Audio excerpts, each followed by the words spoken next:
Welcome back to the Returning Scared Horror Podcast.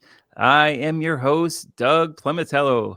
It's been quite a while since we've recorded a podcast, but 'tis the season. It is the Halloween season is in full swing, so why not bring it back in the best time of the year?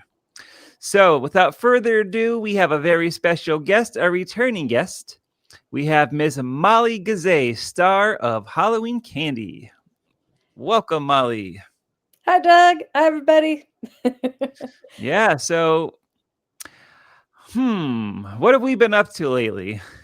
Oh, so many things.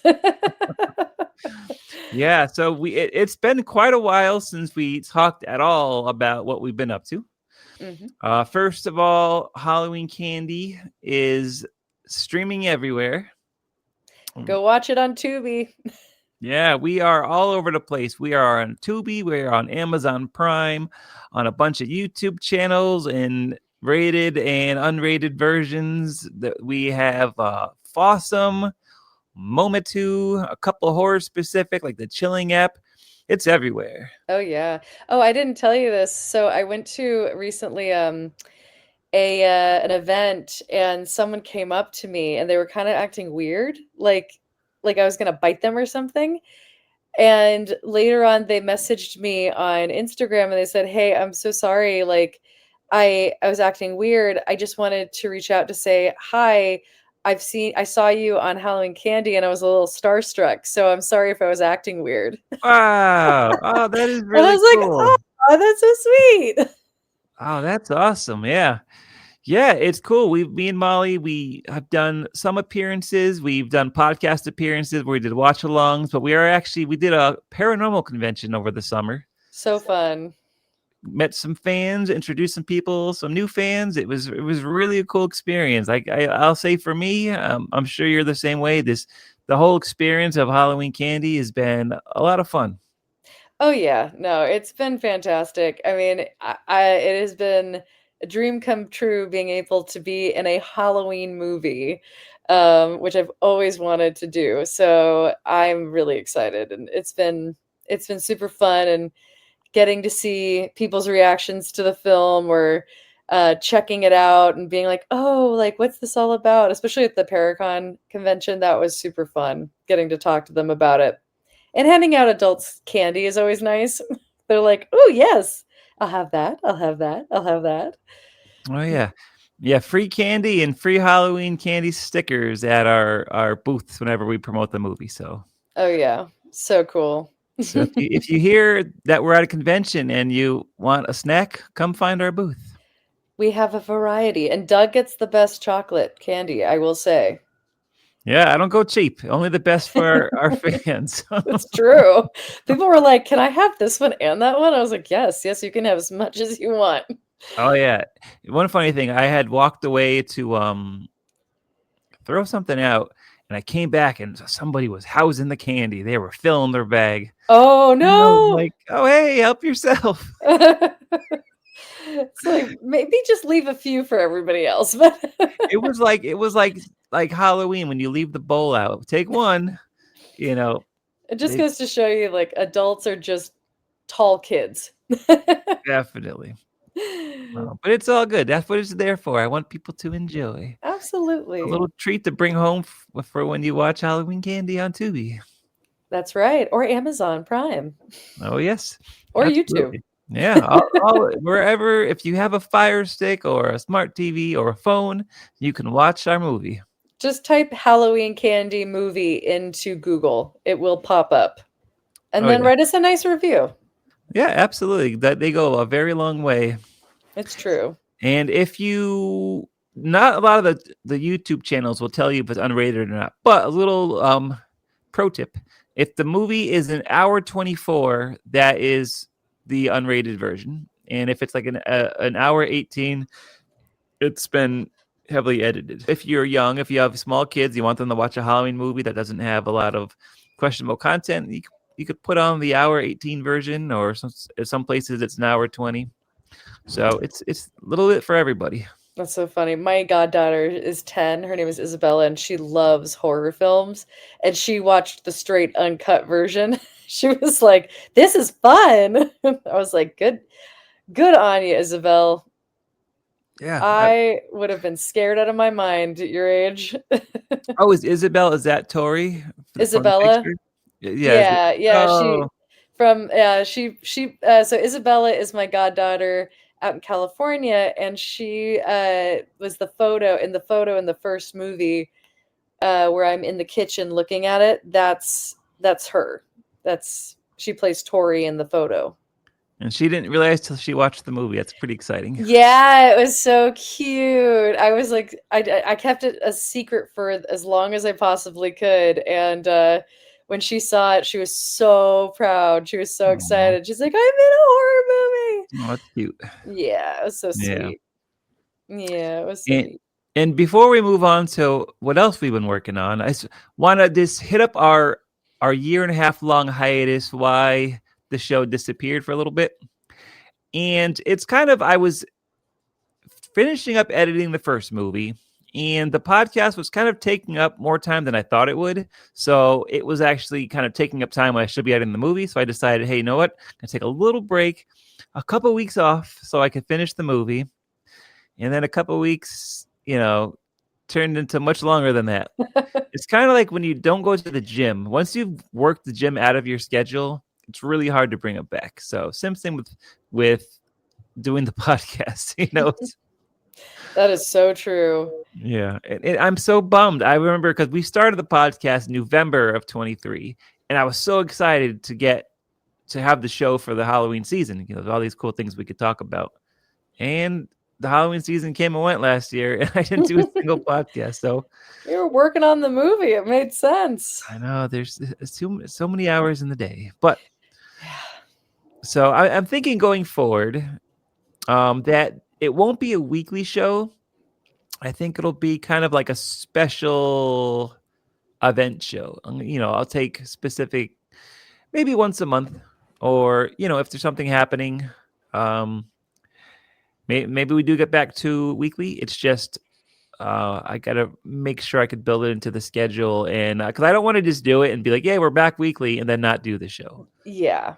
Once I say I'm back, we're back. So for now, it's gonna be probably once a month. Maybe I'll do the holidays. We'll Hmm. we'll see what happens. That sounds like a smart idea. And then it's like a little piece of candy, special treat. Absolutely. Yeah, if you have candy every day, it's not special. That's true. So so but speaking of candy, so we have been hard at work on Halloween Candy 2. Woohoo! Oh Yep. yeah. And Molly is back as a producer and first AD Yep. of Halloween Candy 2, which is currently in production. We shot about 65% of it over the summer, Oh yeah. It was which so fun. it was a lot of fun. We decorated this entire house. We rented out a house and decorated it for Halloween. And for that week that we were filming, it was Halloween. It was October. It really felt it, honestly. It felt like it was late Yeah. October.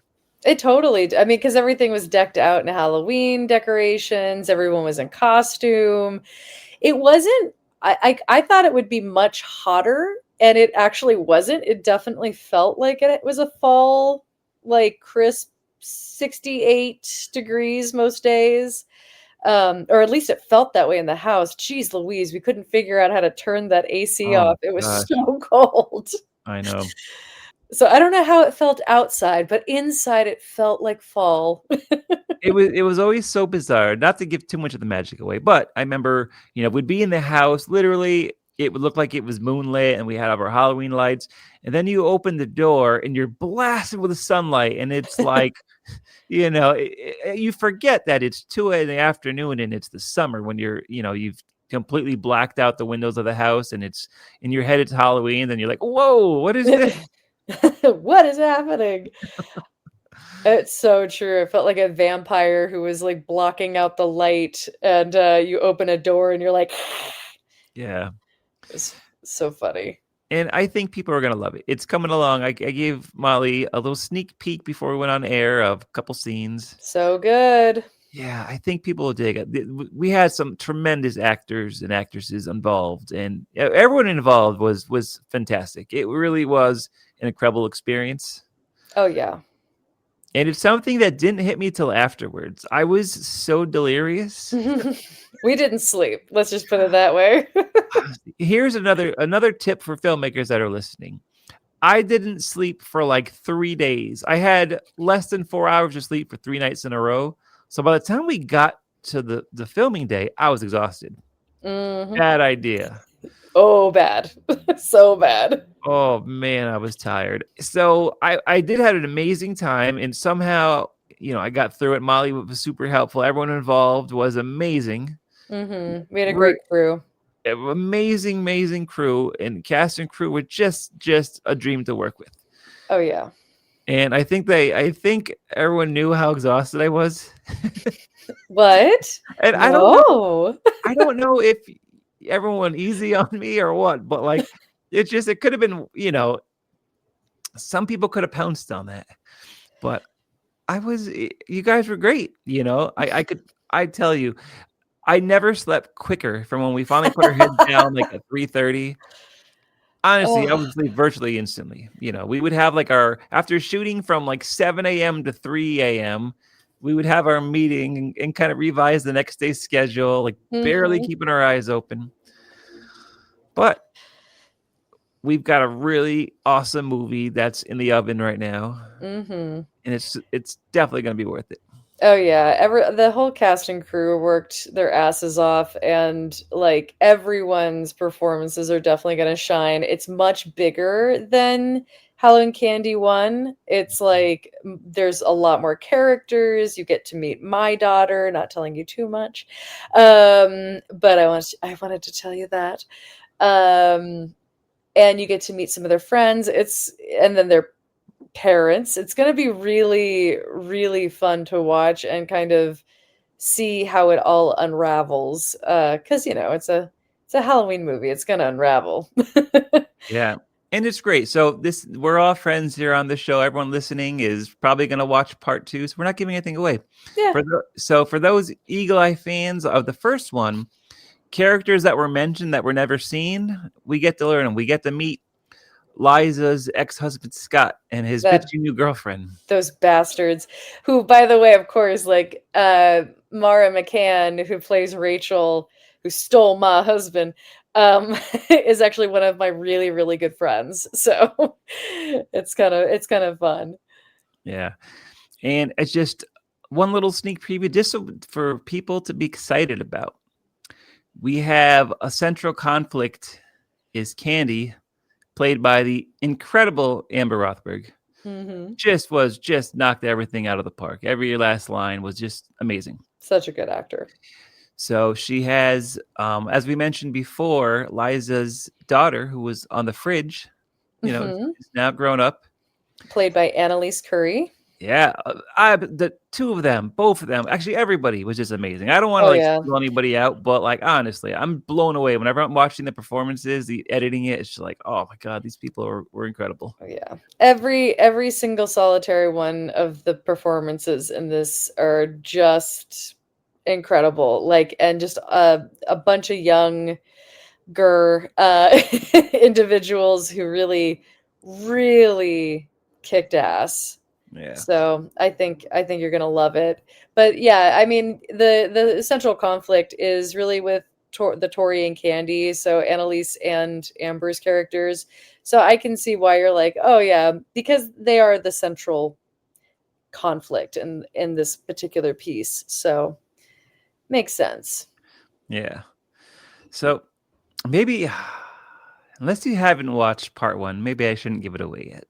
I wouldn't say much. You guys here, you need to go watch the movie and then Yeah, wait for the trailer for the second one. It's gonna be great.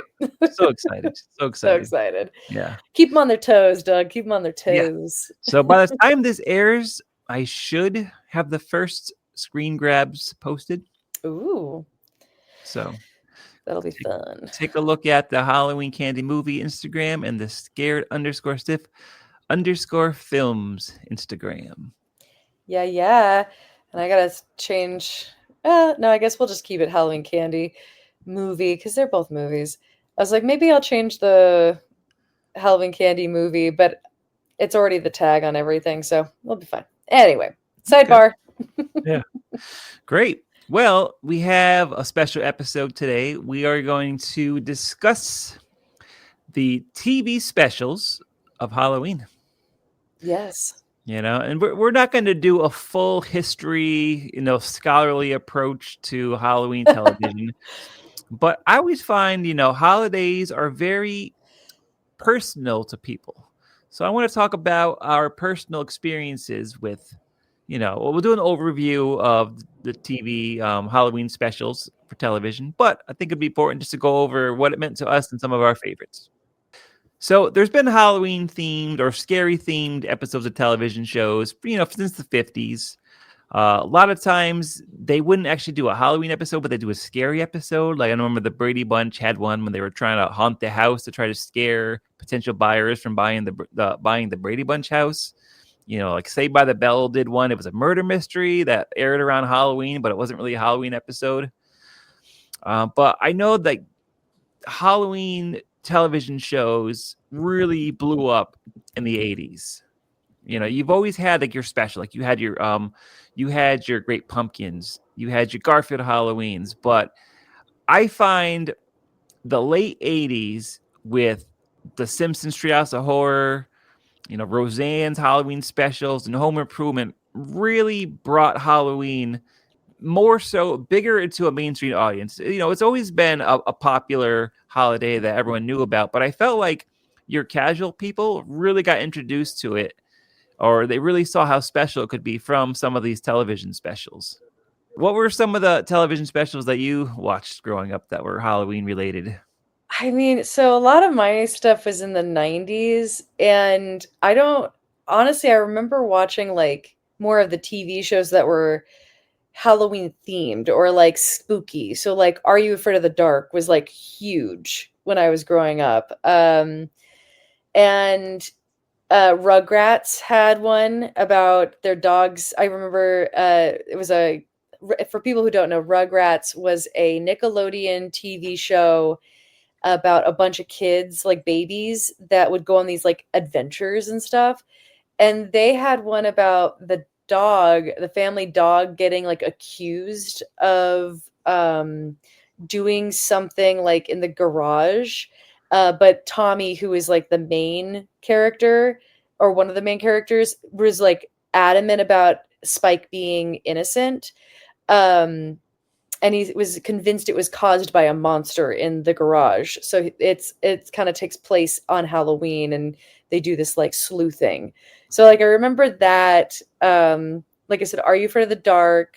They had two really good Halloween episodes that I remember. Are You Afraid of the Dark? In Oh, season 1, they had Tale of the Twisted Claw, and it yes. was when they pranked the old woman, and then they went the following night, and she knew it was them, and she gave them like a claw, and it's like it's a classic claw gimmick The that monkey's claw kind of the thing. monkey's claw, and Yeah. they had to make 3 wishes, and then one of the wishes, which is crazy for an early 90s television show for kids, is that one of the wishes his parents got killed in the car accident by accident. Yeah.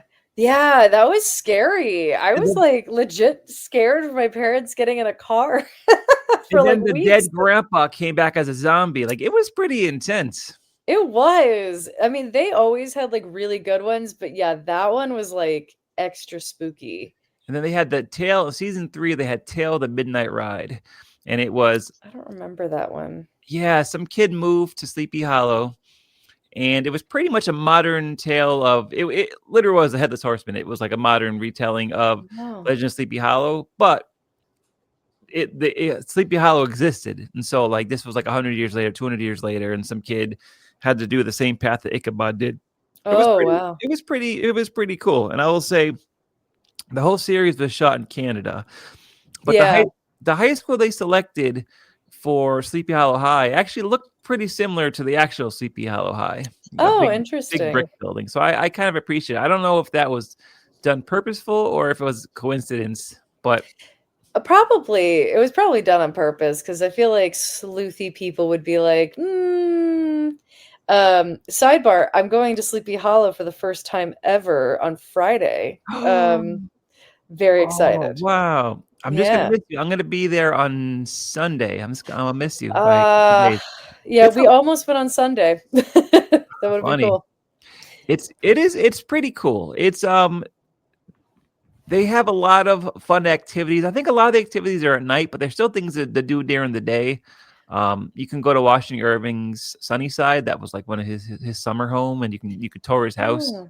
Oh, we're going to the Twilight Village. At Oh, night they have this like historical village with like food and people dancing and fire dancers and the headless horseman. oh, that's a lot of Um, fun. yeah, we're going with some friends, so we're super. We can only go for like the evening, but yeah, we're gonna go. I'm so excited. So like Okay, completely sidebar. yeah. So I remember because that's at I can't remember the name of it, but it's an old farm. They used to have an event called Legends Weekend, and they would Oh, have someone telling a story, and they would have ghosts like doing like dances. It was kind of like ooh. it was like a really cool atmospheric environment. There were bonfires, and it's probably what you're doing is something similar to that. You know? Yeah, that's what it looks like. It looks like very similar, kind of almost like Ren Fairy type thing, Yeah, but during the more Ichabod Crane, Sleepy Hollow time that's period. a lot of fun. So what I recommend doing, and for all those of you listening who are going to Sleepy Hollow for the first time, definitely get there a little earlier because the graveyard closes at 4:30, and it Mm. is worth walking around the graveyard. It is pretty cool. It's a massive graveyard. It's over a mile long. Oh wow. But they have they have Washington Irving's grave, and there's usually people put pumpkins on it, and it's a big tourist spot. But it's just there's so much history there, and it is huge. It's a beautiful graveyard. You know what I mean? It's hilly, and you can just kind of go for walks. It's really nice, especially this time of year. I think you'll dig it. So if you can get there a couple of hours earlier, just to be able to go to the graveyard, it's definitely worth it Oh yeah, that sounds awesome. I'm gonna let him know for because that's sure. so cool. Yeah. Um, Yeah. But like other than that, like the other thing, oh, I have to tell you, because I started rewatching Erie, Indiana the last few days, and it is so good. Like, did you ever watch it? You know what? I have never seen a single episode. The only reason I have not, it wasn't out of like choice, is I didn't have Disney Channel growing up, and So I believe that was Disney Channel, wasn't it? I think I thought Erie, Indiana was Nickelodeon. So let me look this up So because maybe it was a decision then. yeah, it was Nickelodeon. Oh, okay. So Um, there's a reason. I don't know. Maybe it was oh it wait, was. not on Nickelodeon. Wait a minute, hold on. Syndicated on channels like Disney. Oh, okay, it was. Wait, hold on. Erie, Indiana was a 1990s cult classic children horror comedy television series that aired on NBC. Okay, NBC. and was later syndicated on channels like Disney Channel and Fox Oh, Kid, not on Nickelodeon. That's wild because to me, I was like, it felt like a Nickelodeon thing. It didn't feel like a Disney thing, but it okay. wasn't either or. It was NBC and then got picked up. You know what? Sadly, why a lot of shows I just didn't see. Hmm. If they happen to be on at certain times, like 5 o'clock or 5:30, I was watching Saved by the Bell, or 5:05 and 5:35. So if it happened to be during that hour, I probably didn't watch it. So you know, You it's had to just choose. yeah, you did. Like you couldn't just like DVR and watch something else. Like you really had to make a choice. You know, Yeah. No, you know, 100%. or if it was on 10 o'clock on a Saturday morning, I was watching wrestling. And so anything else that would have Mm. aired, I probably didn't see. Like, that's why I didn't see Saved by the Bell until it hit syndication years later. I never watched it when it was live because I was probably watching wrestling or American Gladiators. Oh gosh, I've actually never seen Saved by the Bell. Whoa. Yeah.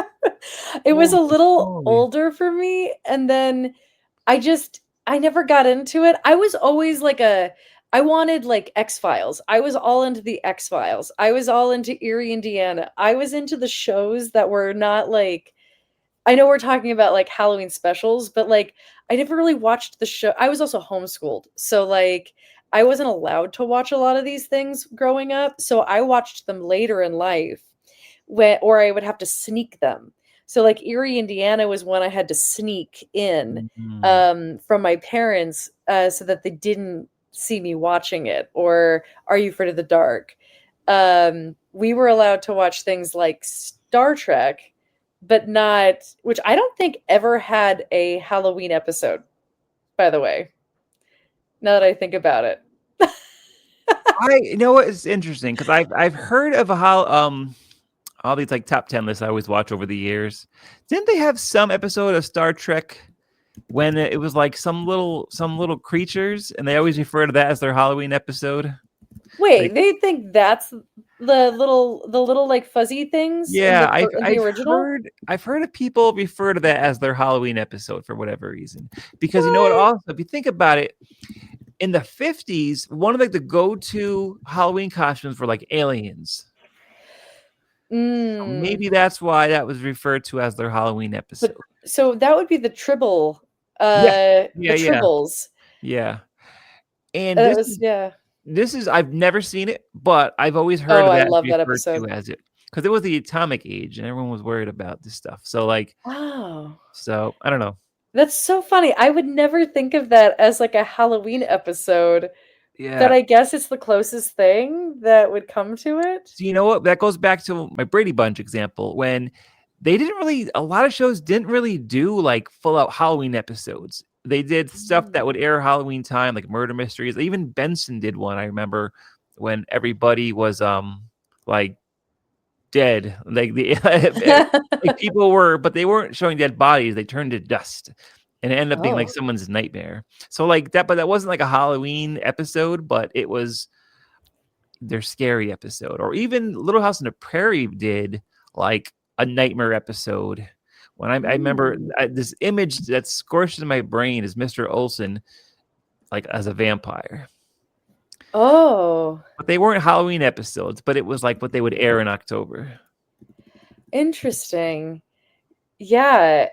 I guess like the thing like for me it's hard because like again I was homeschooled, so I didn't get to watch. I had to be very selective about what I snuck. So I couldn't wait for, like, I know people talk all the time about like Home Improvements Halloween episodes, and I remember watching some of those, but I would have to, again, I would have to be very selective about what I would watch. So I would sneak the series that was all encompassed into the dark.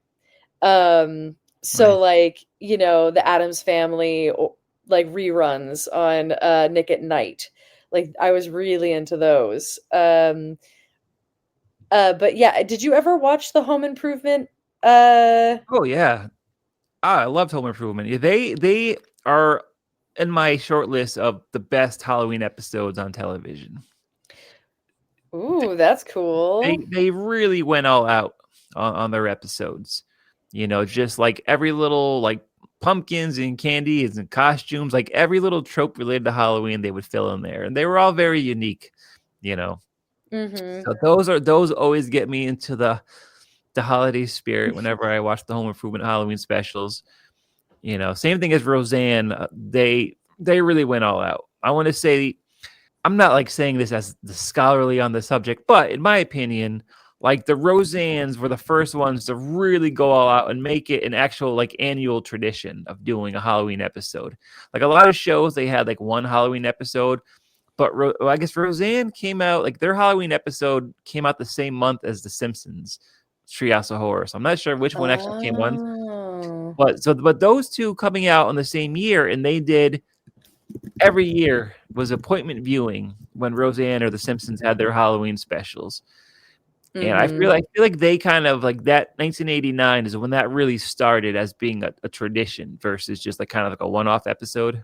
Mm-hmm. You know, like a lot of shows like Knight Rider had a one-off, like a lot of shows did one-offs, but that's when it became this is a tradition.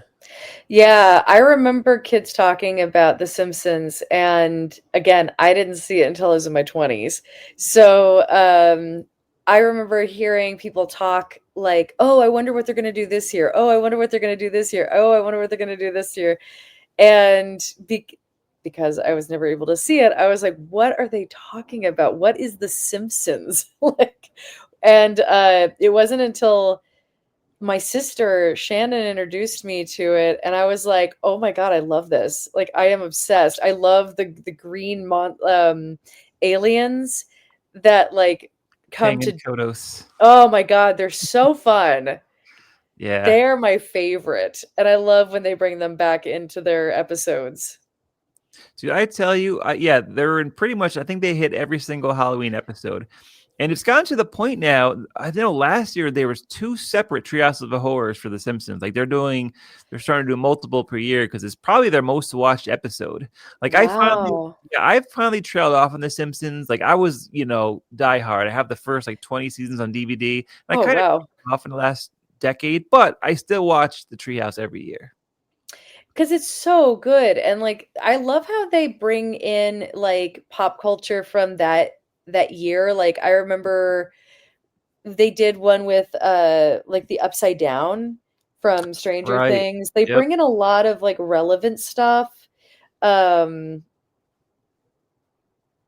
there's one that I just recently watched with Marge on a stage. And I can't remember what it was, but she's like wearing a black turtleneck.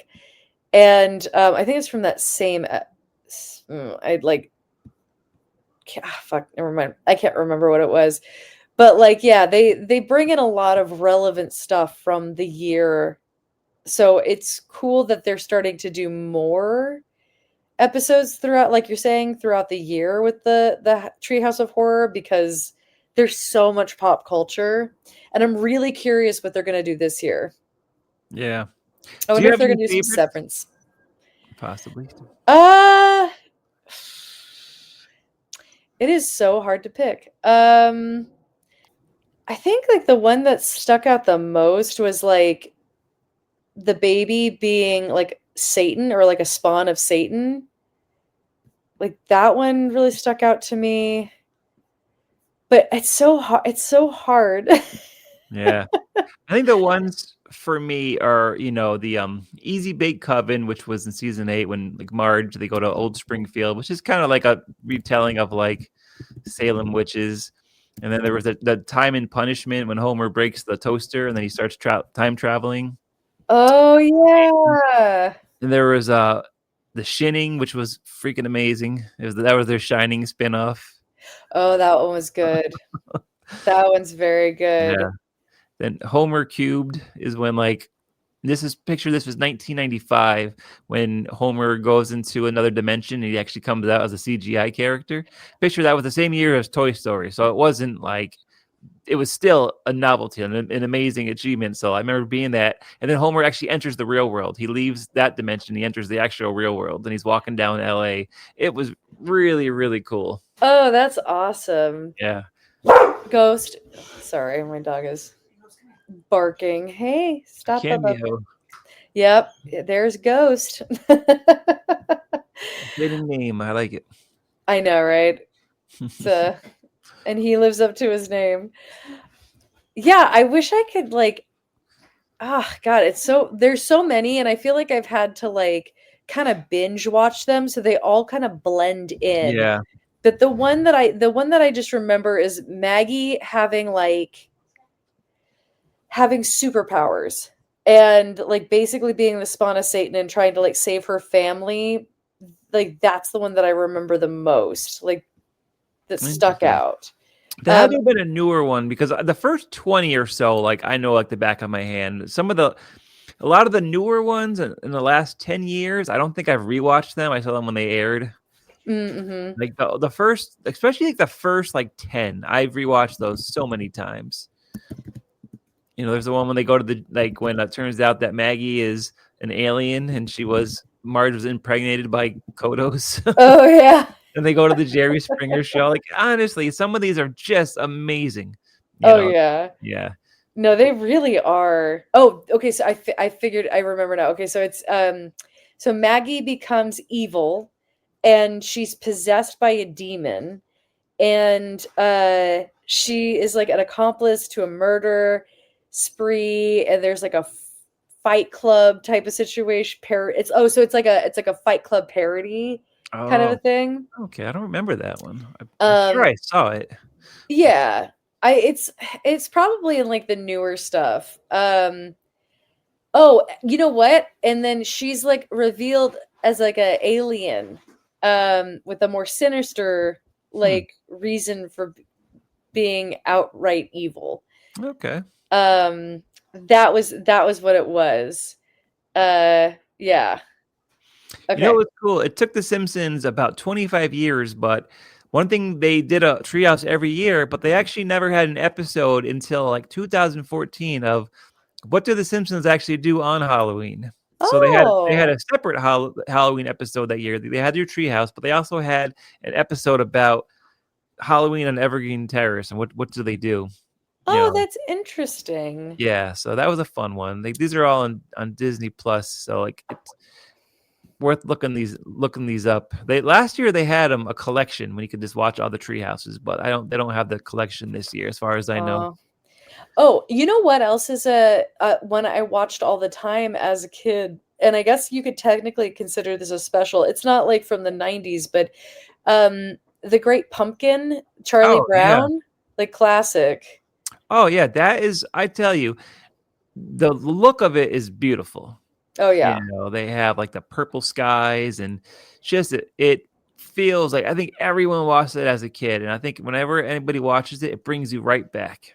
Oh yeah. I'd like The Great Pumpkin. I just I when I watched that for the first time, I was like, is this a real thing? Like, did I just miss this in pop culture? Is there like really a great pumpkin? Are you supposed to go out to a pumpkin patch and do that? Obviously not. But I loved the idea of it because like, everyone waits for Santa Claus. Um and and instead of like going out and trick or treating or having to, you go yourself walk around, it was kind of this like cool idea of like a pumpkin man, and you get to sit in a pumpkin patch and wait like you were waiting for Santa. You know, I won't lie. So I made a pumpkin patch when I was a kid. I still do. I do them every year. Oh, Well, I made a pumpkin patch as a kid. I wrote a note to the great pumpkin. oh, that's And amazing. Halloween morning, I woke up and there was a gummy pumpkin lollipop at my door. Oh, that's so He visited me. sweet. That's so sweet. That's Yep. awesome. So Linus may not have gotten the great pumpkin showing up, but I did. Doug got the great pumpkin. Absolutely. I didn't have to sleep outside either. Even better. You know who does really good Halloween specials, now that I think about it, is American Dad. Okay. Have I you haven't ever seen. seen any of those episodes? Um, I've definitely watched the show. Not, they don't really stand out. So enlighten us. So American Dad has this one about a haunted hot tub, and it's so good, and the music is just insane. Because they have like this like I forget exactly who the singer is, but it's basically kind of like a Little Shop of Horrors parody with this like hot tub that murders people. And Um, Stan, so basically like the hot tub is from the 70s. The main character Stan, he gets the hot tub starts talking to him very much like, hey, you're a cool guy, let's hang out. um and then it basically becomes this like living entity that kind of like absorbs his life and takes him away from his family. And I think it's in this one, but it's one of my favorite songs ever. And it's sung by the guy who plays his son Steve. And this guy is an amazing singer. And I think the song Daddy's Gone is in it. And it goes, Daddy's gone, he's not coming home ever again. And it's like so soulful and so beautiful, but also so funny because him and the alien Roger are singing it together in this like 90s early 2000s like Usher type uh music video parody.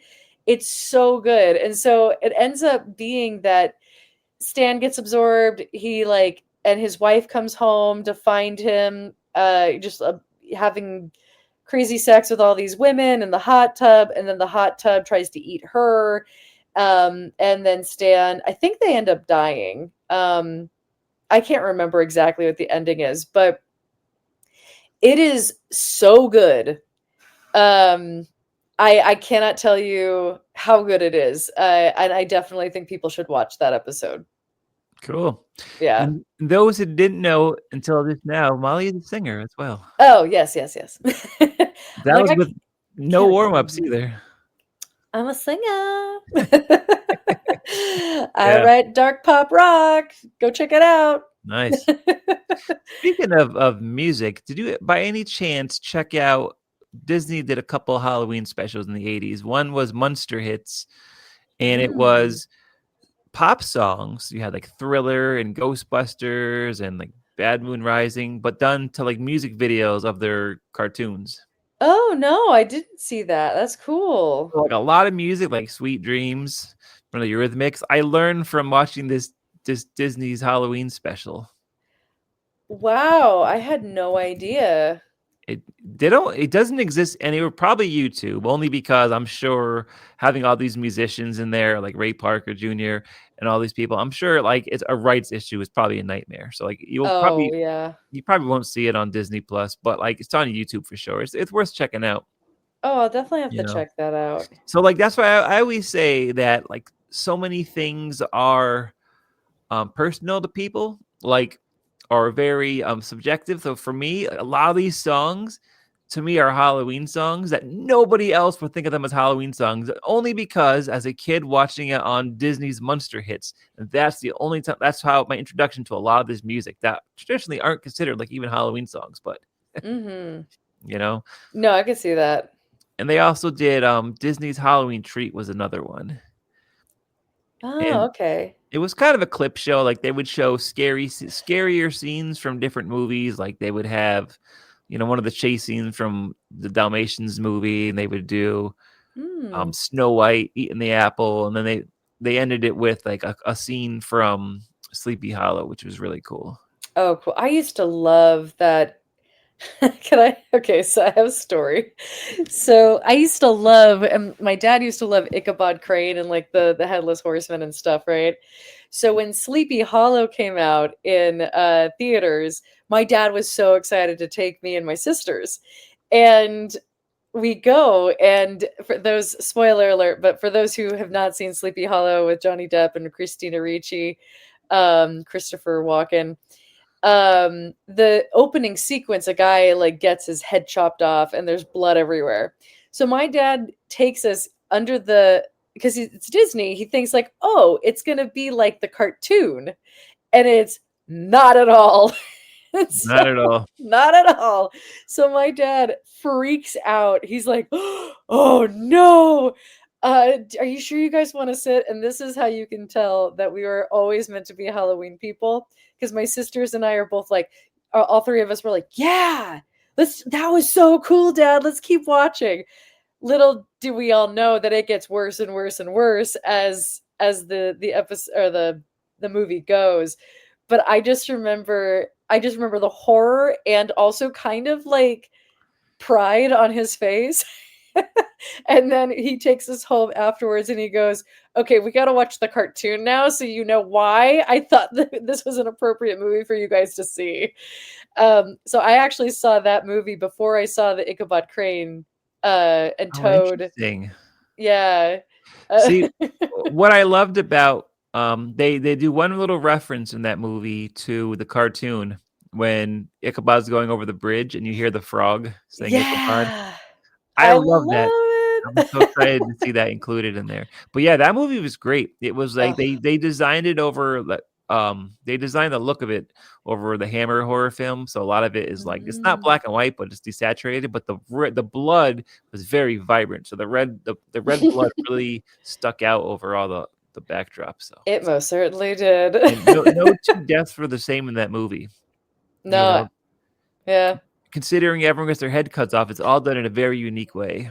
It's so true. And it's so different from Ichabod and the Toad Yeah. cartoon.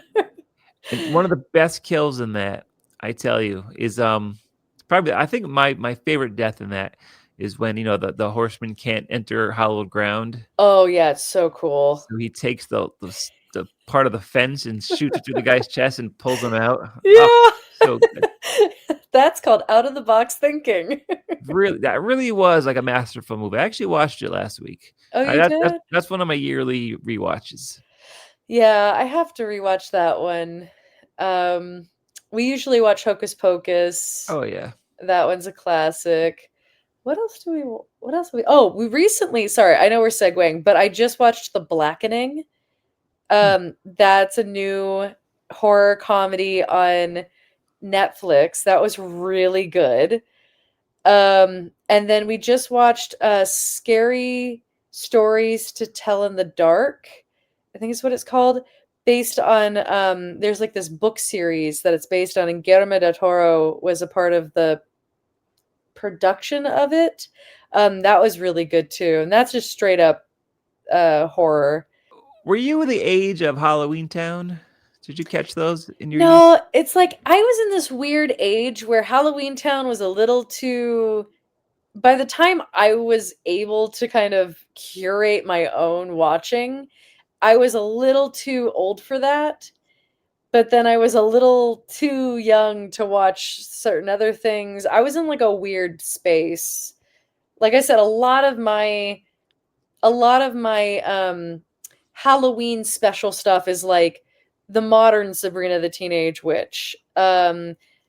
Bob's Burgers has some great ones. The Great North has a fun one. Uh, yeah, Abbott Elementary has a fun one. I'm definitely like more modern with that stuff rather Right. than back then because we weren't really allowed to watch a lot of it. Right. So it didn't stick. I see. I didn't catch the Halloween Town movies until I was probably like 25.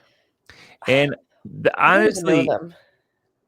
yeah, they were Disney Channel original movies. There's four of them in the series. Oh, okay. Debbie Reynolds and Judith Hogue are like the grandma and the mother.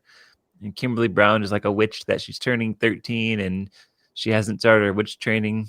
And there's a whole land of like Halloween they go to, Halloween Town, of course. And they're a lot of fun. I watch them every year. Mm. I don't just do horror movies. I do all sorts of family movies and stuff. Get a Well, little I'm sure with the variety. kids too. That Yeah, but they're short. They're probably like 80 minutes, but okay. they're a lot of fun. There's just a real wholesomeness to them. Yeah, I Yeah. like. I definitely am not a gore person when it comes to horror. I like comedy. I love supernatural stuff because we've talked about this. I'm like, I don't feel like I'm a horror person. Then I'm like, I look at things and I'm like, no, it's just different categories. Yeah. I am a horror person. I just like specific types. There's a lot of horror adjacent content as well. It's like it's right along the lines. It's not considered a horror, but it's definitely adjacent and it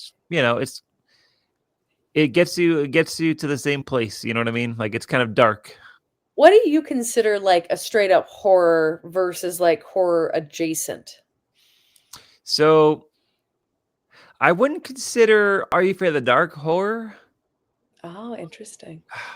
I guess it is, but what is horror? That's a whole nother topic. Right? Like that's a whole podcast. What is Like horror? nobody dies in Are You Afraid of the Dark? Unless they had died before the movie started and they're already ghosts.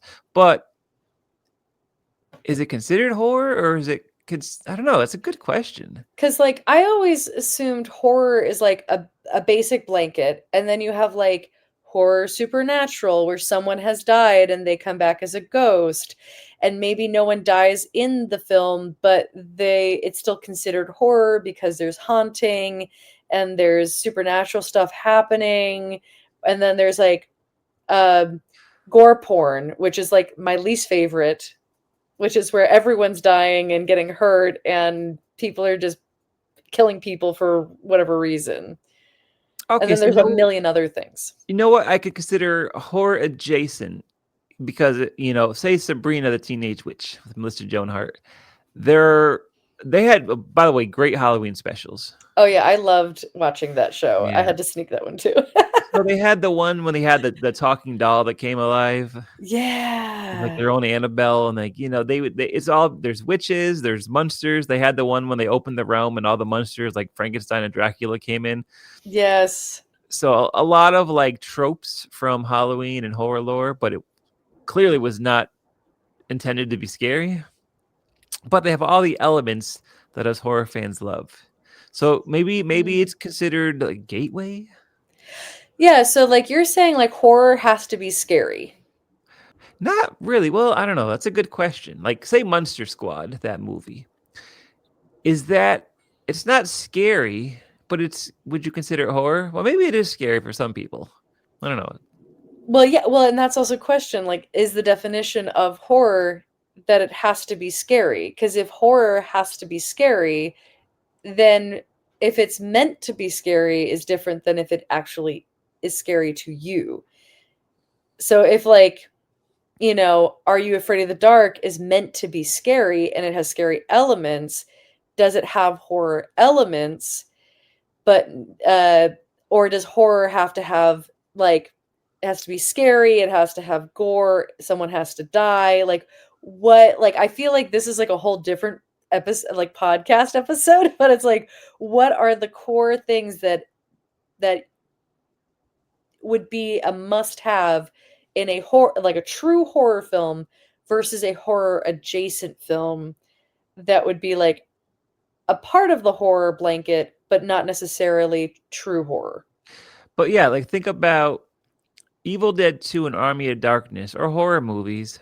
But I don't think they're trying to be scary, especially Army of Darkness. It's more of a comedy, but it's still considered a horror movie. It's in the horror section. Yeah, Ash versus the Evil Dead. It's funny, but Yeah. it's I would consider it horror. Like the first Evil Dead was straight up a horror movie, but Yeah. part two, it's done for comedy. Yeah. I one of the hardest that ever laughed was Ash when the hand attacked him and then he went nuts and the deer head started laughing at him and he was laughing and the lamplight was laughing with him. That was hysterical. Oh yeah. It wasn't supposed to be scary. So I guess it really depends. I guess maybe in the horror genre, there's so many subgenres. Like some, all you kind of need is a darker tone, or yeah, I guess someone doesn't have to die to be a horror movie. I guess actually think about Poltergeist. Nobody dies.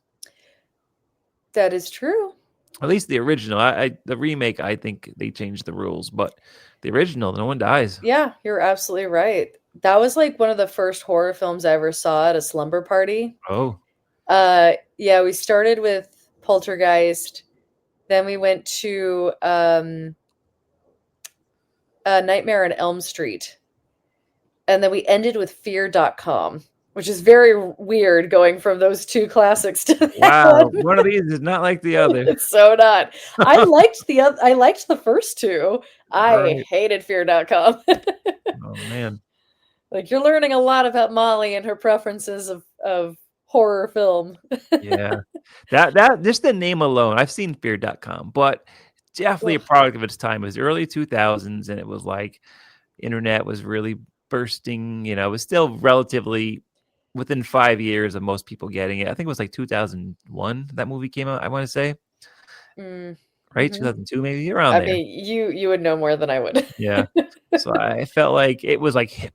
It was like that's like when Halloween Resurrection did the webcam movie, and I felt like that was a product of its time. Fear.com. Oh yeah, and I to this day have not watched the full movie because I forced myself to go to sleep because I hated it so much. Oh man, one of those. Okay. I was like, I loved Poltergeist though. Poltergeist was awesome. I loved Nightmare on Elm Street. I was like, this is amazing. But Fear.com, I was like, hell no.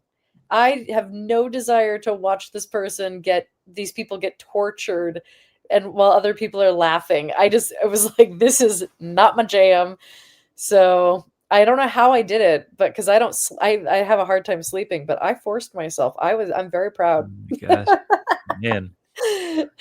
Yeah, that's not a great review. I forced myself to sleep, but I'm not the demographic though for that. I think a lot of people would probably agree with you. I don't think you're I don't think your opinion is too far out there when it comes to Okay. fear.com. Whew. But one more movie I want to discuss. Actually, one more TV show, I should Oh say. yeah, yeah, The TV episode. But I yeah. tell you, this is a great conversation. I'm gonna try to bring it All back over to the our place. original topic of television. Did you by any chance see the 1993 Halloween Tree? 1993 Halloween Tree? Yeah, it's a Ray Bradbury book and TBS. It was a TBS original movie. No. Yeah, it really was cool. Like Ray Bradbury is, I'm sure you've heard of him. Oh yeah, I know who Ray Bradbury is. Some of the greatest like Halloween stories ever written. You know, like Something Wicked This Way Comes, and Halloween Tree was Oh, like his tribute, and it was an educational piece in a way. He was showing um all the origins of Halloween, like from, he would bring these kids to all these different times and places to show the history of, like, the witches in England or ooh. Europe, and then he'd go to Mexico and show the Day of the Dead, and it was really educating. Oh. Yeah, it was Hanna-Barbera made it, but it was a really, really good story, and I think it came out on DVD a few years ago, but it's definitely worth checking out. I'm gonna, yeah, because I know he wrote Fahrenheit 451, so I'm gonna definitely. I've never read something wicked this way comes. I will definitely read that, and I will definitely read and watch the Halloween Tree because that sounds really cool. Yeah, it's really good. If you like the movie, or if you read the book first, the book has a couple more locations they go to. I think the movie was pretty short. It was like 70 something minutes. So probably had to fit in like a 90-minute time slot. So it was pretty short, but it's concise and was really good. And they actually modeled the animation or the design over the character illustrations in the book. Oh, So that's so so cool. felt I'm gonna pretty definitely authentic. check that out. It's really, really a lot of heart. Like the whole story, it's about a bunch of people. Their friend is sick, and they're trying to travel through time to rescue him. So Aw, it's really a good story. But that sounds really cool. 93 was a really pivotal year for Halloween in media. 93, we got the Halloween Tree, we got Hocus Pocus, and we got Nightmare Before Christmas, all in a few months span. Wow. Yeah. We were just watching 20 interesting facts about Hocus Pocus. Did you know that Bette Midler absolutely wanted to do that role? Like, and she like put all of her like love and joy and like energy into it, and that the film itself wasn't actually kind of a hit until later. Like Disney tried to bury it. Yeah, I know it came out like the day before my birthday in July Oh. because, yeah, I think because the reasoning is they didn't want two Halloween movies coming out at the same time. They thought they would cannibalize each other's audiences.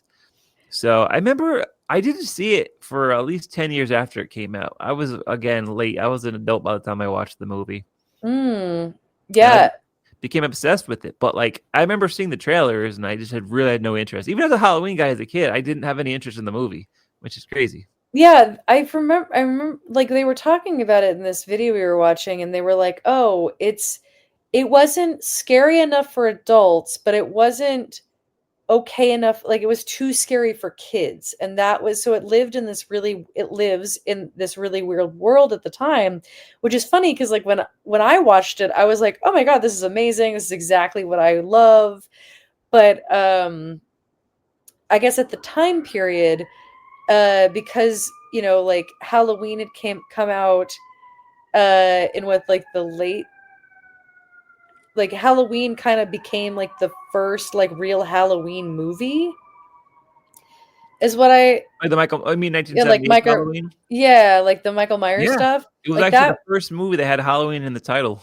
Yeah, and so because like it was like adults really were just focused on like that kind of horror stuff, and kids were really focused on just really light-hearted easy stuff like the Great Pumpkin King, or the Great Pumpkin from Charlie Brown, very like easy digestible stuff.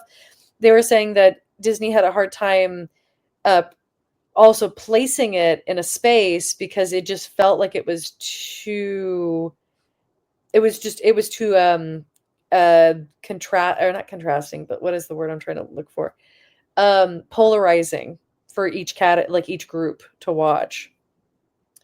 I'm actually reading this book right now on the. I got it signed, but it's actually the making of Hocus Pocus. Ah, And I bought it from Salem, which is really cool. oh, that's cool. And it's cool. It's written.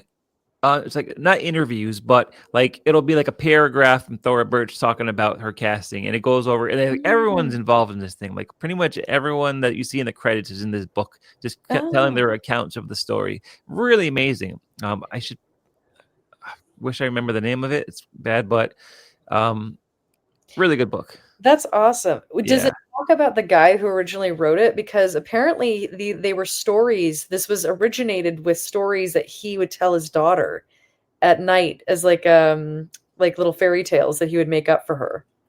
Yeah, I think Mick Garris came up with the concept of the movie. Mm. And then it was like it was actually really it was really confusing. Like he was brought in and they brought someone else to write it, and then they went too far in one direction, so they brought him back to write it. And like there was a bunch of back and forth. There's a lot of writers Yeah. listed, but it's always fun to read like what elements were in previous versions that we never saw. But it's an amazing book, and actually as a filmmaker too, it's awesome to who makes Halloween movies. It's really cool to see kind of how they pull off some of the tricks. Yeah. Yeah. Yeah. Because especially like writing a good Halloween story, especially like because you have so many different types and like being able to combine different folklores with modern stuff with like your own spin on things. And like Hocus Pocus was definitely that. Like it you could tell it came from like ancient stuff, and then with like the witches in Salem, and then you have like the more modern twist that came over at least for that time period. It's really cool. It's really Yeah. fun. And I always say that movies are subjective. So for me, Halloween 1993 was like one of the worst days of my life.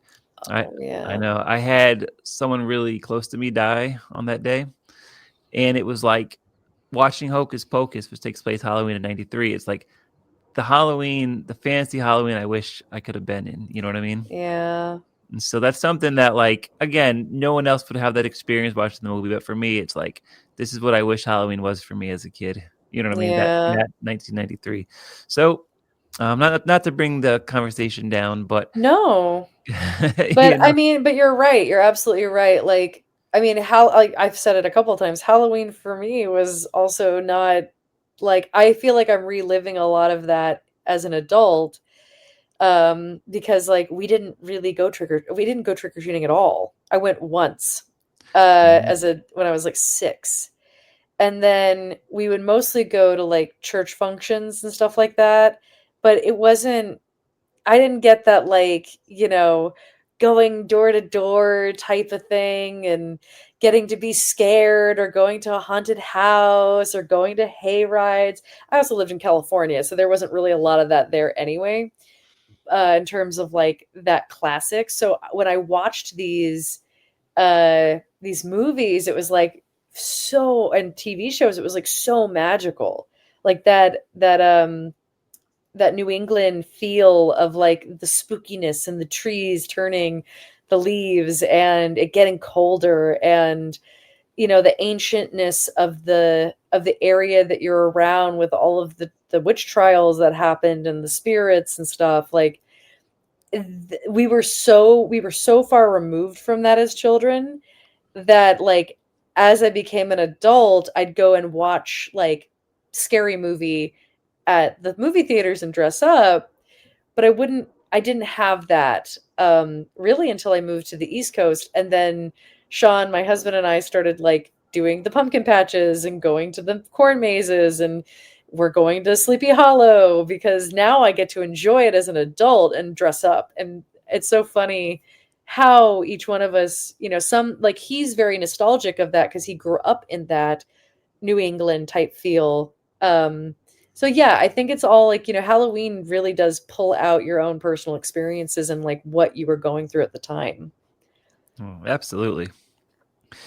Well, this has been an amazing discussion, and I know we kind of veered off topic, but I this was a really fun talk.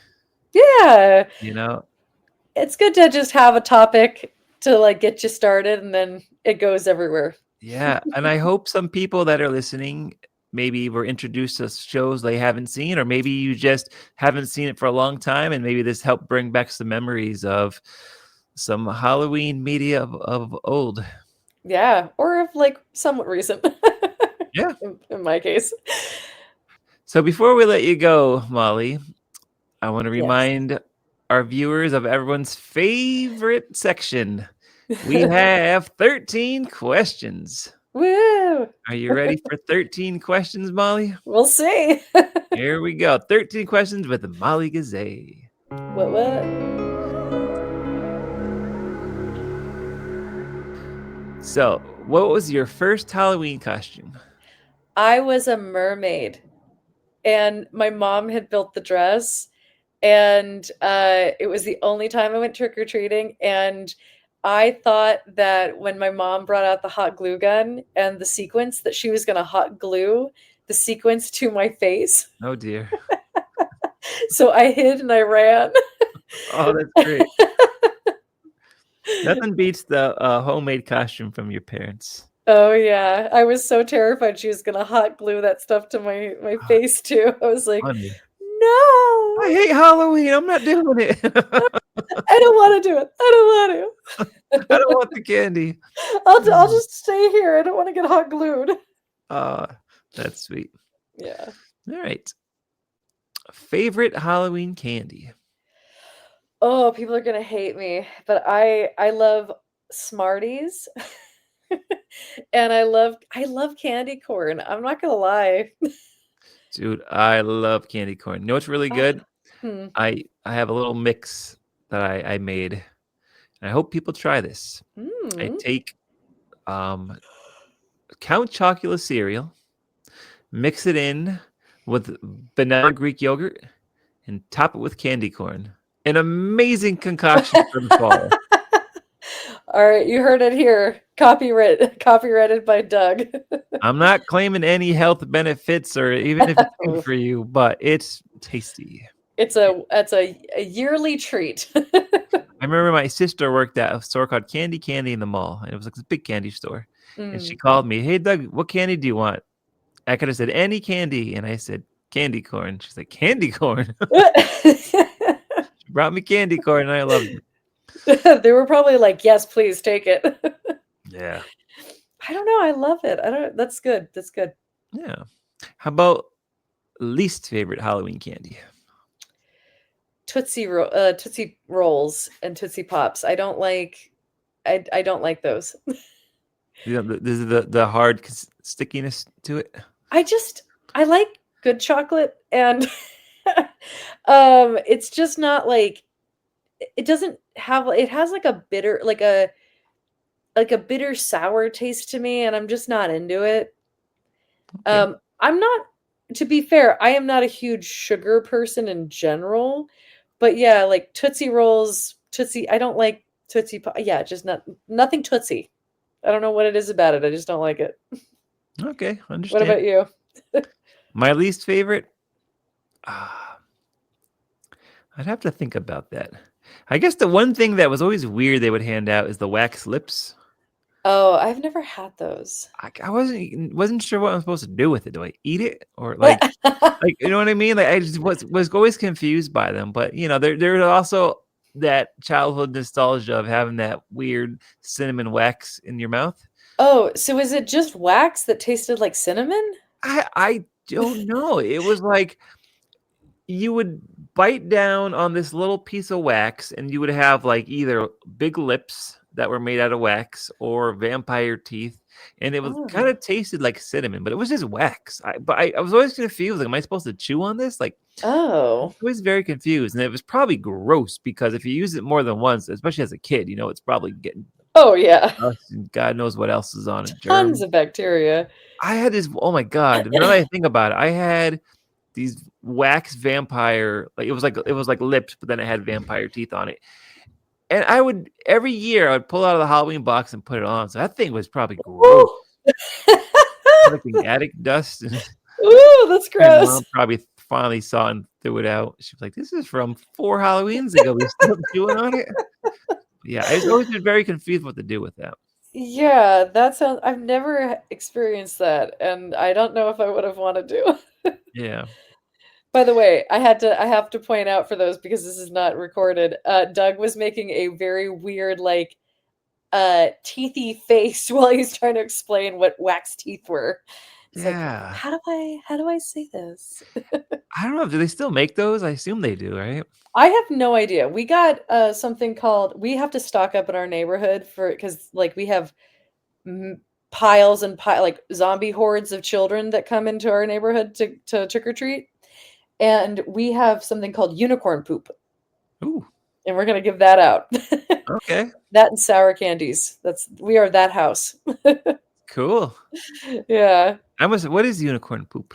It's basically like colorful marshmallow, Oh, like fun. in the shape of like a poop emoji. Oh, that sounds fun. Yeah, they're really fun. This candy tastes like crap. It is crap. Oh, scrap. Ah, ha, ha, unicorn poop. It's cool. Yeah, that sounds fun. Mhm. What was your favorite Halloween costume we've ever had? Ooh. Ah, that's a good one. I really liked I did Powerpuff Girls last year.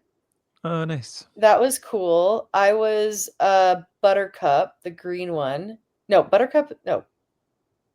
Bubbles. Da, da, da, da, da, da. Yeah, Blossom. Yeah, I was Buttercup, the green one. Okay. That was really fun.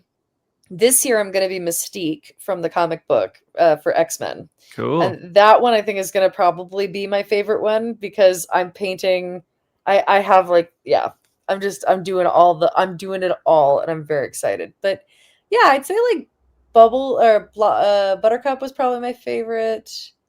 Trying to think. I also dressed up as David from Schitt's Creek. That was really fun. Okay. That's really cool. And then I was Maleficent one year as well. And that was a big hit in my neighborhood. Some I fun always ones. wanted to pick like a really, really obscure character, and just to see if anyone can guess it. Oh yeah. I was joking around. I was like, "What if I watched Sleeping with the Enemy a couple weeks ago?" And I'm Mhm. like, "What if I dress as Ben, the neighbor she meets, and just had like a bunch of apples, and see if uh anybody would guess it? There's something as completely obscure." And see, if I walked around Salem, would one person know who the hell I was supposed to be? they might. They really might. I mean, there's got to be at least one. Oh, you know what? I just realized my favorite costume. I hand sewed a Sally from Nightmare Before Christmas dress the night before Halloween and painted myself and went to the school that I worked at. Oh, That cool. was my favorite outfit. I was like, there's got to be a better one that I can think of. That was the one, and I did that the night before with a bunch of random pieces of clothing that I did not need anymore, and Oh, I sewed wow. it to a dress, and I painted my hair red. Um, Holy moly. and I was a instructor at the YMCA working at a school site, and that was really fun. And the kids lost their shit. That was cool. That's dedication. I love it. I was very excited. That is fun. So the next 3 questions are gonna be based around today's topic. Mm. So, what TV show that does not have a Halloween special would you like to see have one? Well, now I feel like it's Star Trek. I want to see a real one. Not a pretend one, not a side, maybe sort of one. I want to see a true Star Trek Halloween episode and I want to be in it. With ghosts and like a skeleton? Yeah, and I mean like okay, there is one with a ghost that you could technically say is one from Next Gen with Beverly Crusher where she falls in love with a ghost. I don't know if you've ever seen that episode. I've never seen Star Trek, believe it or not. What? Oh my god, your face it got real for a second. No, I've never literally never seen an episode. Doug. And the only Star Trek media I've ever consumed is the reboot from like 2008. It's true. I don't know if we can be friends anymore. The Wow. truth comes out. I know. Wow. I know. Okay. Well, interview is over. No, just kidding. Cue the ending theme. Da, da, da, da, da. Well, I'm obsessed. So not obsessed, but I would consider myself a Trekkie. Interesting. Okay, well, huh. Okay, well, I would say that. Well, because it was on at the same time as probably Roseanne and Home Improvement or something. It's probably why I never watched it. Probably, and it was one of the only things that I was allowed to watch as a child. So I watched it all. But that is still my answer. We will have words later. So, Wow. what television show, if you were to take them out of a television show or like and put them in a horror movie, what TV show would make the best horror movie? uh the best TV show would make the best horror movie. I I don't know why this was the first thing that I thought of, but I kind of want to see the people from Friends Mm. in a horror comedy TV show cuz I feel like it could totally work. Um Yeah, I would say that, and I don't really watch Friends that much, so I don't know why that popped into my head, but I don't know why I want to see Monica like try to clean a dusty room and it still get the ghosts just keep dusting it up. Um I can tell yeah. you who the killer would be, though. Did you ever see on YouTube they have David Schwimmer's character and they take out the laugh track and Yeah, he's he's fucking crazy. completely creepy? Oh yeah. That's the killer. Oh yeah, he is totally the killer. Yeah, I think that's why I'm like, I could just totally see it. Like, if you just took them out of that and changed the sound and put them in like a haunted area of some sort, like a haunted neighborhood or something, I could or like, or the house itself is like completely haunted and they're like locked in. I could totally see that happening. I think the cast of Full House would make a fun slasher. Ooh. You know, I could imagine like just the character arcs of at the end, you know, Bob Saget's character has to like get an axe to save his family and he's covered in blood. It would be completely out of character, but that would be the character arc is, you know, they have to kind of shed the image and they have to kind of embrace the violence to survive. I could totally see that. Ooh, it got dark, man. We got Friends and Full House. Yeah. Oh man, that's a crossover there. Ooh, Yeah. seriously. All right. A couple more here. What is the one scent that makes you think of Halloween? Ooh, the one scent.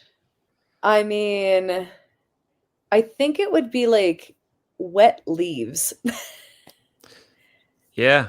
Yeah, I feel like dewy leaves. I feel like that and dirt, like really remind me that it's Halloween. Yeah. No, did you like bury yourself in the leaf piles as a kid? Well, I lived in California, Oh, so yeah, you no, used I to. Yeah. didn't.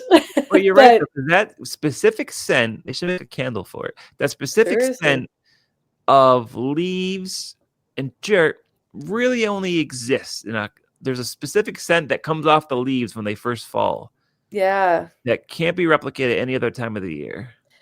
Yeah, it's just like a it's such a magical like, and I only really experienced it, like, I think from watching all the movies that I did as a kid, like, not as a kid, but, like, as a, young adult, it just felt like that was Halloween. When that happened, it was Halloween. If I was gonna say something as a kid, it would definitely be the scent of like cheap candy. Right. Like the wrapper, um, the wrapper coming off and you can smell like the powdered Yeah. sugar that kind of keeps it from sticking to the wrapper. Like that would be the scent as a child. And then as an adult, it's definitely like, yeah, dirt and leaves. What I get about it. you? Yeah. No, you're right about that dirt and leaves. I think I had a specific scent when I was a kid. I used to love when I had my little pillowcase full of candy. I'd put my head in the pillowcase and just smell it. Mm, That and like it, but also with that you get the fall air, and it's hard to really place it, but it's the combination of the leaves and my head in my candy bag, just it all coming together. yeah. That needs to No, be a candle. yeah. Head and pillow. Totally agree. Head and pillow smells like candy and dirt and leaves. That's not a bad scent. Not bad. It sounds crazy, but I know some of you listening know exactly what we're talking about. Oh yeah. Oh, It's so funny. Like little side note, when I was a nanny, I had a little boy that I used to watch and he loved Caillou.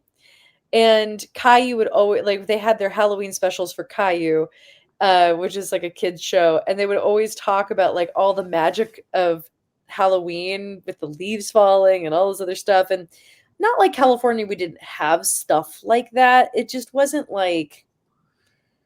wasn't like a part of it.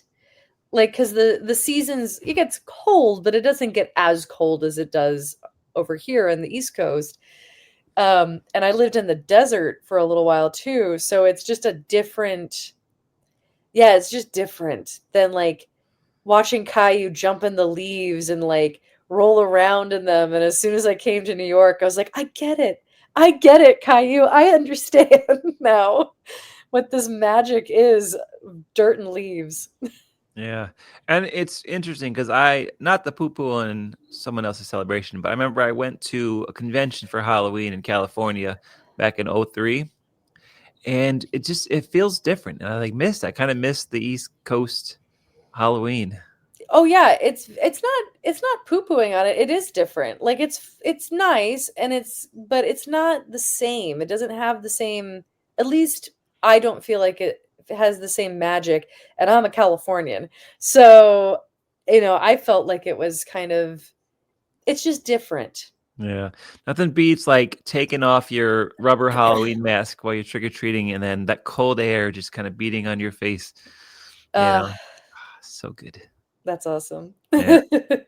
So yeah, just a few more here for you. Yeah. Favorite Halloween song? Ooh. It's so hard. Because I'm a singer, I'm like, there's so many. Favorite song to sing is probably I Put a Spell on You. Ooh. I love that one. And I like as much as I love Bette Midler, I don't love the upbeat version. I like the darker version.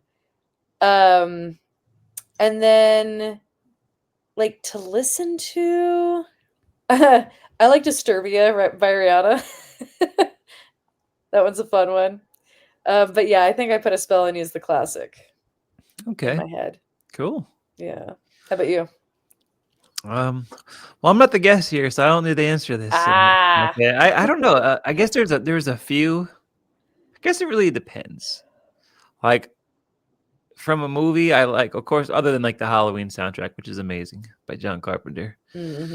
and all the variations of it. But like from Hocus Pocus, my favorite song is actually the one that Sarah Jessica Parker sings. Oh yeah. Little Children. Little Yeah. children. Yeah. And there's a bunch of like Stop, Look, and Listen, which is fun. It just, there's, God, and I guess anything by, like Rob Zombie, Yeah. Oh, or I love yeah. Yeah, that is good. I there's, love Hungry Like the Wolf. That one's a good one too. Hungry like the oh, wolf. interesting. So that's for you. It's a Halloween song. Yeah, to me it's Halloween's anything with a werewolf. I I'm a guess I werewolf never, person. yeah, that's true. No, I never thought of that. See, anything that was in that Disney Monster Hits for me is a good Halloween Uh, song, even if it wasn't intended that's to too be. funny. Of course, there's Marilyn Manson playing "This Is Oh yeah. Halloween." This is yeah, anything from Nightmare Before Christmas, Sally song, This is Halloween. Oh, the Werewolf in London. I like that one. Yeah. Werewolf in London. That's good. Yeah, there's Yeah. so many good ones. Yeah, I feel like, there's of course the traditional monster mashes and thrillers, but I felt like those were, even as a kid, I felt like those were just, they're common, but they weren't like, I would never say those were my favorite. Yeah, They were same. they were kind of like the jingle bells of Halloween. Totally. You know? Yes, they're the stuff that you listen to or you don't listen to. You have like playing on in the background and it gives you Yeah. the sense of. Yeah, I probably would never just put the Munster Mash on in my car, but like at a party, yeah, that's Yeah, great background music, you know? totally. I Yeah. agree. Yeah. So, not counting Halloween Candy, favorite Halloween movie. Damn it. Ooh, that's so hard. Uh, favorite Halloween movie? That's mean. Uh, I have no idea. Like nothing is like popping up in my head. You know what I really like? Paranorman. Have you seen that? No? It's so good. It's a cartoon. And it's about a little boy who it's a family horror comedy or not horror comedy. It's a family horror movie and it's got a really good cast and it's about a little boy who can talk to ghosts and his grandma lives with them as a ghost. Everyone in town thinks he's weird, but his dad and his uncle are estranged, and his uncle comes to Norman is his name, Norman, and gives him this book and says that he needs to read this book and keep her asleep, but doesn't give him all like the details about what he's supposed to do with this book to keep the witch asleep in the town. And then the guy dies, and so now he's like talking to his ghost and stuff. But it's a story about this little boy who ends up having to try to tell the story to a witch to keep her asleep so that the town doesn't like blow up with all these zombies and stuff like that and she doesn't come back to like torture everyone. But it ends up being this really sad story about this little girl who was convicted of being a witch and these zombies come back to life because they're cursed by the little girl, to forever live, to be the living dead because of what they did to her. And it's a really like it's funny and it's dark and it's like every Sean and I literally just watched it again the other night and every time we watch it, when Norman and the little girl finally like hash it out, I am always sobbing because it really brings a humanistic thing to what really happened to a lot of young women and girls and women back in during the Salem witch trials and the witch trials in general all over the world, and how it really affected people.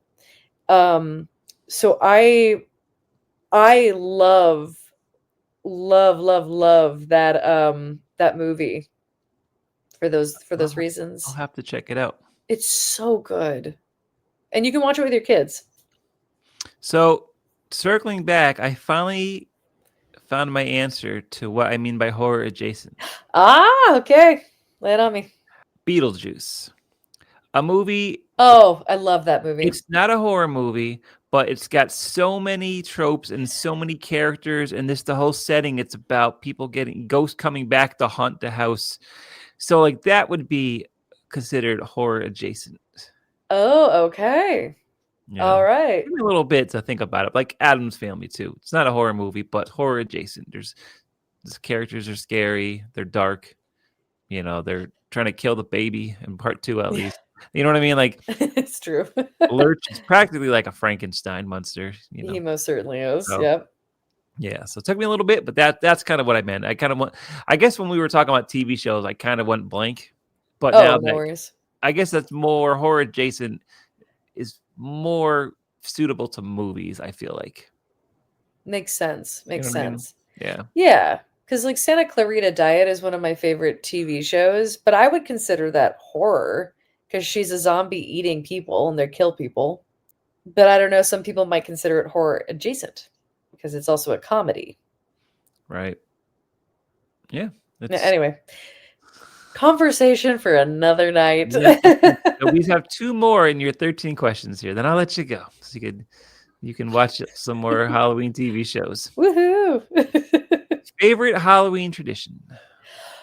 Ooh, every year my family and I do a Halloween photo shoot. Oh, And fun. yeah, we've been doing that now since the pandemic. And so we have dressed up as the family from Schitt's Creek. We did the Powerpuff Girls. We've done oh my God, what else have we done? We did Stranger Things. We did Ted Lasso. We did um what was the one before? Oh, Gods and Goddesses of Death.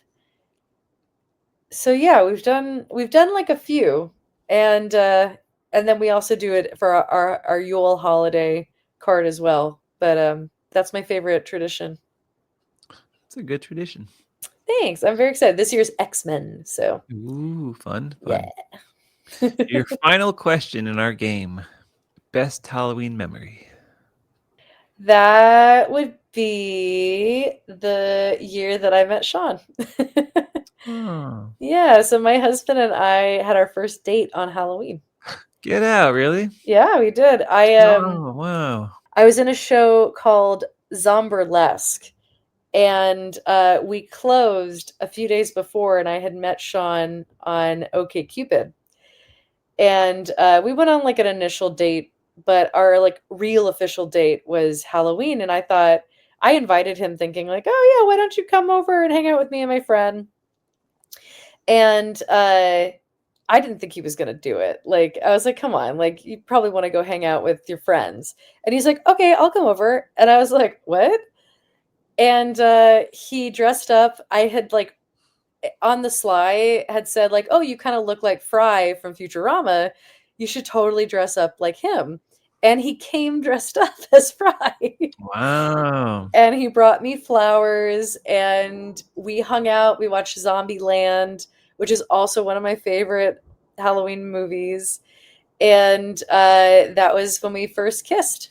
And Nice. yeah, it was a really I played a song for him on the piano. It was really nice. It was a very fun, just hang out with my best friend and the guy she was dating at the time, and all four of us just had a really awesome, fun night, and it ended up with us, kissing and kissing in the rain, and now it's been I think 12 years. The most magical time of the year. It It really is. came true for sure It did. for Molly and Sean. Very nice. Yeah. So that's my favorite Halloween memory. Excellent. This was been a lot of fun. Yeah. Yeah, this was a really good conversation. I'm so glad to have the podcast back up, and I'm glad to have you back on. Thank you for having me. I think you're our first returning guest. I think. Oh, interesting. That's Yeah. cool. I will wear that with a badge of honor. I gotta get my what do they have on SNL like your after your 5 timer? So I'll have to I have to keep Yeah. coming back on. Yeah. Absolutely. Well, we'll get there one day. Yeah, 5 time jacket. There you go. Perfect. So, where can we find you on the interwebs? You can find me everywhere. My name is just type it into Google, Molly Molly Gazay Gazay. You can find me. You just Google me. I'm there. But if you want specifics, Instagram, you can find me at Molly Gazay Official. There is one that has an X at the end. Do not click that one. It got hacked in July 2023, I think, on the 4th of July. I'm so mad. But it's the one with me wearing a neon yellow green dress. go to that one. And then, yeah, that's like, I mostly am on Instagram. So go there. You can find me on IMDb as well, where you can review Halloween candy with your amazing chats.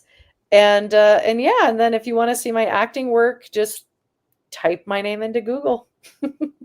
I'm also on YouTube. Go to YouTube. Great. We could pretty much find you anywhere on the internet then. I'm the only person with my name on the whole planet. So, Me too. yeah, see, the only person club, the only person name club. It's like great for things like this, but like not great if you did something stupid. Oh yeah. And then you can't say, yeah, that was another Molly Gazay. I don't know who that was, but it wasn't me. Never Yep. heard of her. Yeah. Nope, nope. Doug who? I don't know. What's happening? Oh, look at the pretty rocks. Yeah. Totally. Well, I hope you have a great Halloween season, continuing having a good haunting, spooky, magical time.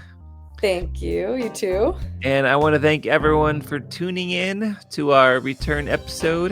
And I can promise you it won't be another year and a half before the next episode drops. So subscribe, like us, and give us a 5-star rating. It does wonders.